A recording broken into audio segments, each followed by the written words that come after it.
समृद्ध भारत अभियान संस्थान के द्वारा समावेशी जिला विकास मॉडल तैयार करने के लिए आयोजित की जा रही द्विदिवसीय कार्यशाला का समापन लोहागढ़ ऑर्गेनिक फार्म पना उज्जैन में हुआ।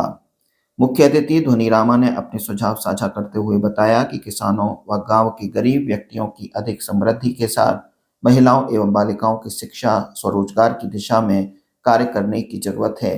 अध्यक्षता करते हुए कांकरोली राजसमंद के विनीत सनाड्य ने कहा कि देश के विभिन्न क्षेत्रों में समग्र ग्रामीण विकास के लिए अलग अलग काम कर रही संस्थाओं को एकजुट होना होगा। इससे सरकार के लिए वे उपयोगी सिद्ध होंगी।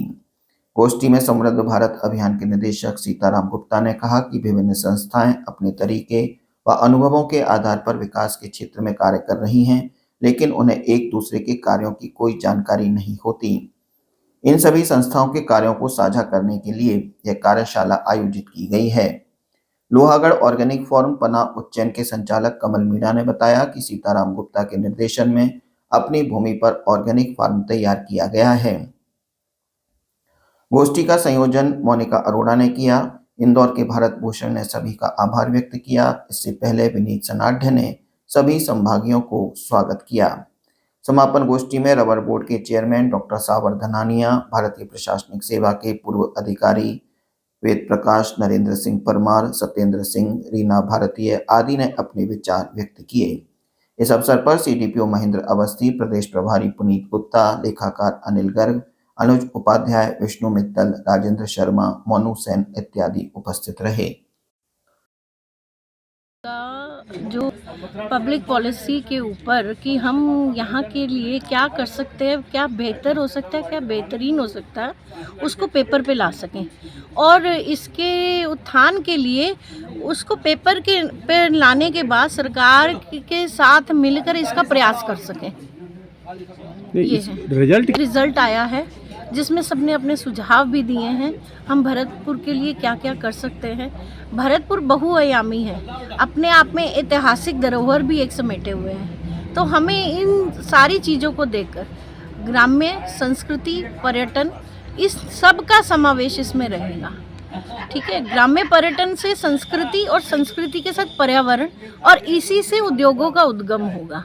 कहीं ना कहीं सब एक दूसरे के धारक हैं, इन धारकों को ही हमने एक साथ संजोना है।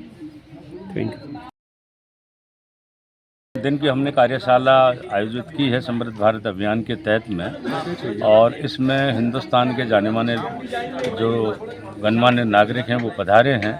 2 आईएएस भी आए हैं, रबर बोर्ड के चेयरमैन भी आए हैं, और ग्वालियर से जो महाराज पधारे थे जिनकी की गौशाला आज हिंदुस्तान में नंबर 1 है, और यहाँ पर बड़े गणमान्य डेलीगेट्स हैं वो पधारे थे। और इसका एक ही उद्देश्य था कि जितने डिस्ट्रिक्ट डेवलपमेंट मॉडल्स हुए हैं उनमें उनके ऊपर विचार किया जाए। तो भरतपुर एक डिस्ट्रिक्ट डेवलपमेंट मॉडल है, दूसरा कनेरी मठ है, और तीसरा धौलपुर है, चौथा हरदा है। तो इस तरह से सारे मॉडल्स पर चर्चा की है, और इन मॉडल्स के जो जो अच्छी चीज़ें हैं वो अच्छी चीज़ें उसमें समावेश की गई हैं। तो हम इसको कहेंगे कि नेक्स्ट मॉडल बनाएंगे इन चारों मॉडल के आधार पर, और वो हम भारत सरकार और नीति आयोग को देंगे कि अगर आपको एक ज़िले का विकास करना है और मूल रूप से ग्रामीण एरिया का विकास करना है तो ये फील्ड टेस्टेड मॉडल्स हैं, इन पे आपको काम करना होगा। न केवल हमने चर्चा की है, लोगों की हमने फील्ड विजिट कराई है। आज हम लोहागढ़ कृषि फार्म पे खड़े हुए हैं, और उस लोहागढ़ कृषि फार्म को हम लोगों ने दिखाया है कि किस तरह से यहाँ पर विष मुक्त खेती हो रही है, और विष मुक्त खेती हो रही है जो स्वास्थ्य के लिए बहुत ज़रूरी है।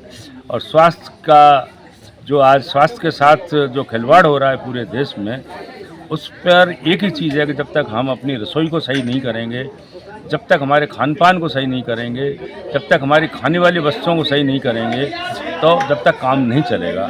तो इसके नए आयाम होंगे, और इसी चीज़ को वर्कशॉप को देख करके अभी हरियाणा में वर्कशॉप हो रही है, फिर हमारी राजसमंद में हो रही है, और 5-7 जगह हमारी ये वर्कशॉप हो रही हैं। तो हम ये अभियान चला रहे हैं, और हम ये कह सकते हैं कि जो विकसित भारत का प्रधानमंत्री जी का सपना है 30 ट्रिलियन डॉलर का, मैं समझता हूँ कि 40 से लेकर 50 ट्रिलियन डॉलर का हो सकता है, अगर इसी पेस से हमारी जितनी स्वयंसेवी संस्था हैं और जो काम करने वाले आदमी काम करें।